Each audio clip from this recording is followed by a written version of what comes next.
Hey, how's it going today?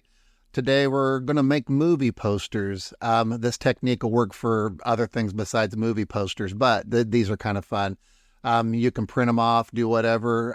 Just don't sell them if you're using copyrighted material.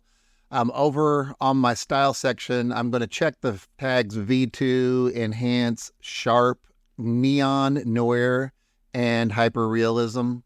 Now, over on the settings tab, it's not going to really matter at the moment what I'm using. I'm going to go ahead and preset this for the characters I'm going to do in a minute. On this first one, I'm just going to be making a background. Model's going to stay completely default. We're not going to touch that. This is a picture that I created a while back for a background, but I'm going to upscale that ×2 because I want a nice big background to work with.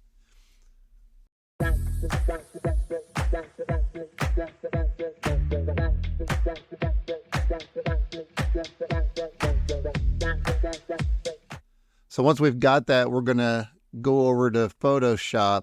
And yes, everybody makes fun of my Photoshop because it's an old 15, 20-year-old software, but it works great and it's free. So I don't care.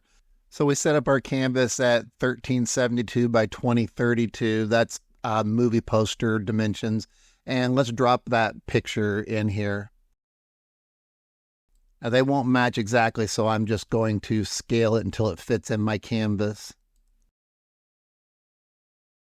Now that we have our background set up and ready to go, let's jump back over into Fooocus and make ourselves some characters. For this one, we're going to use DC and Marvel characters. And like I said, don't sell these because this is just for fun when you're using copyrighted stuff. So I'm going to type in full body shot, Superman, epic, hyper realistic. And the only thing I'm going to change is on the styles. I'm going to turn off the neon noir. We want this to be, more of a realistic look.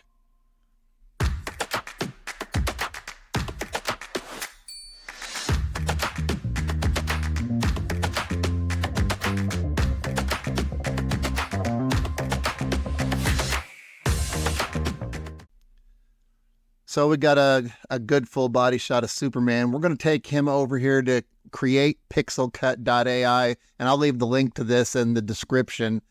But we're going to drop our characters in here, and this will remove the background, and it does a really good job, and it's free. So we'll drop Superman in here, and we'll let it do its thing.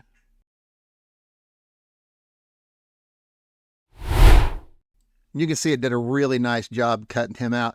We're going to save as standard quality. That's free. If you want to save bigger, you have to have a paid account, but the size and quality is plenty big.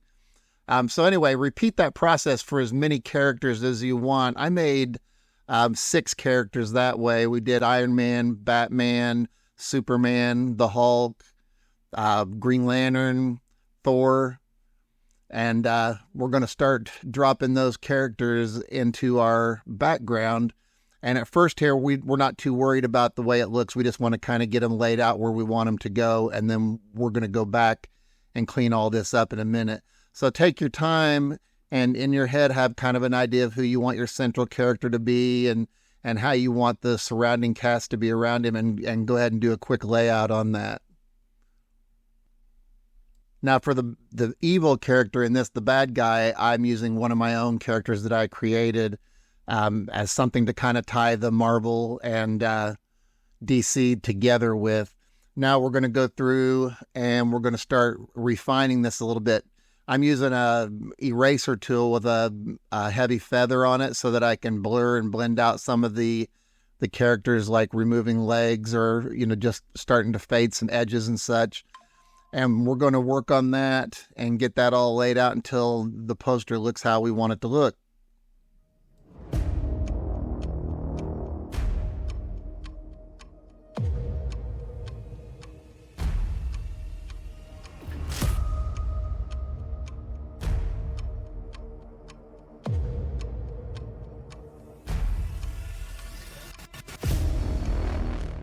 Once we think we've got it to how we want it to look, we're going to reduce the size by 50%. And then we're going to save that and we're going to go back over to Fooocus.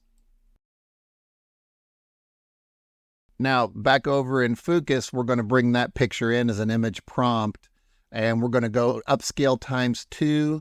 We're going to leave everything the same except for quality. We're turning that on. I don't use that very often, but for this, I want this to be the best quality that it can be right now. So we're going to let that run, and we're going to let it upscale by 2. And this actually takes a little bit of time here, but I've sped that up. Now we got an image here that looks really good, I think. What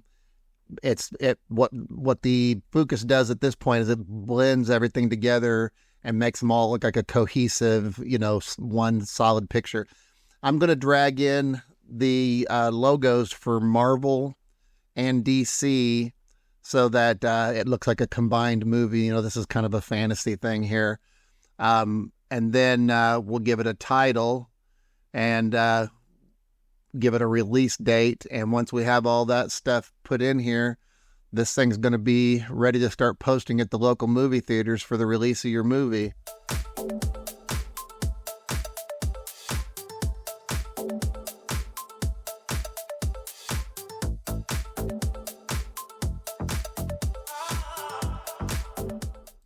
Now at the bottom here, I did do a black fade. I wanted it to be a little bit darker behind the lettering so that it stands out more and doesn't get washed out by the background. So anyway, once we get this filled out down here and get the text the way we want it to look, we'll be pretty much done with this poster. And remember, this can be applied to several other things. This doesn't have to be just movie posters. This could be advertisements or anything that you're working on. You can even do family portraits this way, but I like movie posters, and I think it's a good way just to show off how this technique works. Try to remember, Fooocus is a tool, and you should use it in your workflow. It's not a end-all, solution. This is just a tool in our toolbox. So anyway, if you have any ideas on what we could do better or what we shouldn't do, let us know in the comments, and we would appreciate a like and subscription if you get a chance, and we'll see you in the next one.